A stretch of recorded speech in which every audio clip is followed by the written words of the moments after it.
October. I stand down. It's my job. He loves it. It's my job. Give it up. Hey. my job. No, you take that victory lap. People give us so much crap when we're wrong. You take that victory lap, baby. It's my job. See, it's my job. Dan, Elle's not looking out for you right now. She's not looking out for you right now because it's a setup. I'll let you go first, Elle, but here's the deal. This celebration is premature. I would think from the Sam Darnold situation, Dan, you would know better. I suggest you pipe it down and see what they do against Philly this weekend. First of all, let's find out what happens. I mean, all right. So I was right on the Sam Darnold situation, just to be abundantly clear, Stephen A. 2. No, you weren't. Yes, I was. 2, I didn't say anything. I said it's my job. It's my job. It's my job. Well, then say it. Do you think that they're the most dangerous team left in the NFC, the Rams? I do. I think they're the most dangerous team left in the NFC. Okay, so all right, who in the NFC has a coach who's led their team to the Super Bowl and won it? Sean McVay. Who in the NFC has a quarterback that's gone to the Super Bowl and won it? Okay. The Rams. What team in the NFC has a quarterback that has had one of the most clutch playoff runs in the history of the NFL? The Rams with Matthew Stafford. In the playoffs with Stafford, he's 5-1 together with Sean McVay. 5-1, 70% completion percentage, a passer rating of 111, 18 touchdowns, 3 picks. He's a killer in the playoffs. Okay, then you go to Kyren Williams. Kyren's a walking touchdown. When he's on the field, all he does is score touchdowns. He's a walking touchdown. This defense, after last year, and this is said with the endless amount of admiration, last year with Aaron Donald, who's one of the greatest defensive linemen in the history of the NFL, they gave up 401 points. They had 15 takeaways and 44 sacks. This year, without Aaron Donald, this defense has given up 395 points. That's less than last year. They've gotten 22 takeaways. That's more than last year. And they've gotten 47 sacks. So we're talking about a defense that is a better unit this year than they were last year. They got a quarterback and coach that have done it. And I'm just telling everybody, I love Philadelphia. I think they're a fantastic football team. That quarterback and coach will walk into that building and saying, you got to come get us. We do not have to go beat you. You got to beat us. We've been there and done that. And that's why I think they're dangerous, because they're confident. Dan has a lot of numbers. I have some numbers, too, because you're right. The Stafford effect is real. We've talked about this. Matt Stafford is one of the best quarterbacks currently playing. Ever. He's actually played 5 playoff teams, 5 teams this year that are in the playoffs. He's got the second best QBR against those teams, behind only Josh Allen. And do you know his record in those games? They're 2-3. So it doesn't matter if Matt Stafford is excellent, as we expect that he's going to be, because it's not resulting necessarily in wins. And I'm gonna check their schedule, because this is where you're gonna get yourself in trouble. Including one of those losses was to the Eagles, by the way. Now, I know a different team, but still. The Eagles ran all over him. What I'm saying is that just relying on Sean McVay's experience from a couple of years ago, or the fact that Matt Stafford's been there before, I don't doubt he's going to have a great game. That doesn't mean that they're the most dangerous team that's left in the.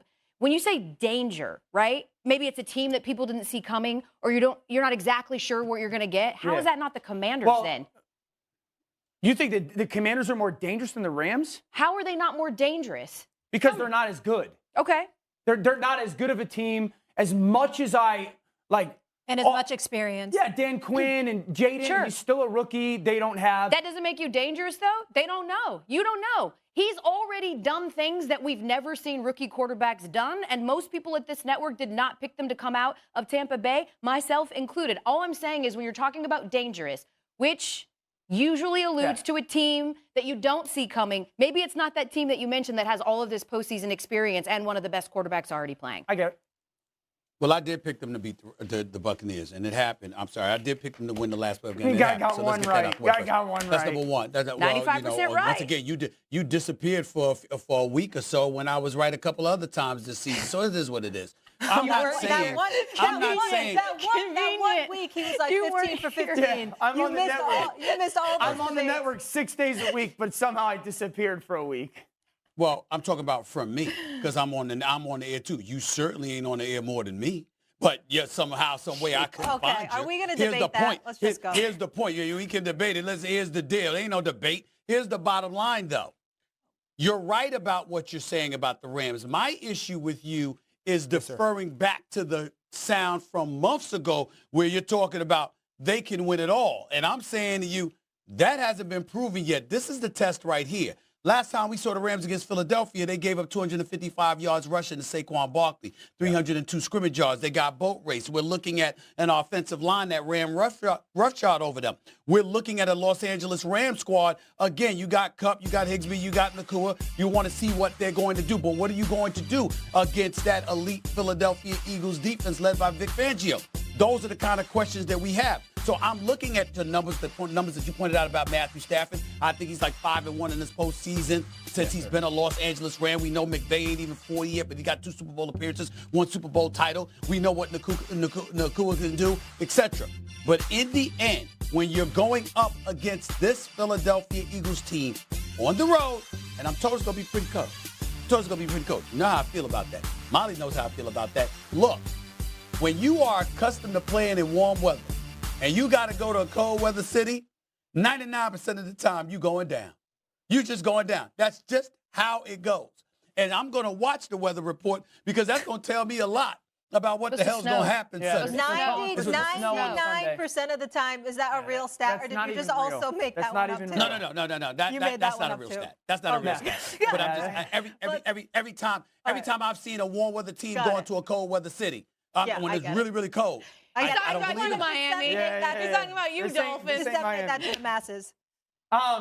So to your point, the 2 and 3 to the playoff teams. One was week 1 at Detroit. Sure. That game ends in overtime when Detroit just walked down the field. And then they lost, I think, week 5 to Green Bay when they had nobody left because they were decimated by injury. And then the Eagles. Yes. In the Eagles game, yes.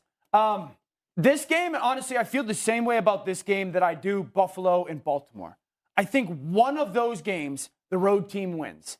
I don't feel confident and like super convicted either way with picking the winner. Got it. Would I be surprised if Buffalo won? No.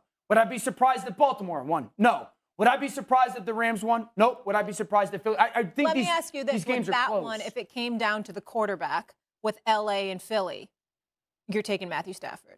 Yeah.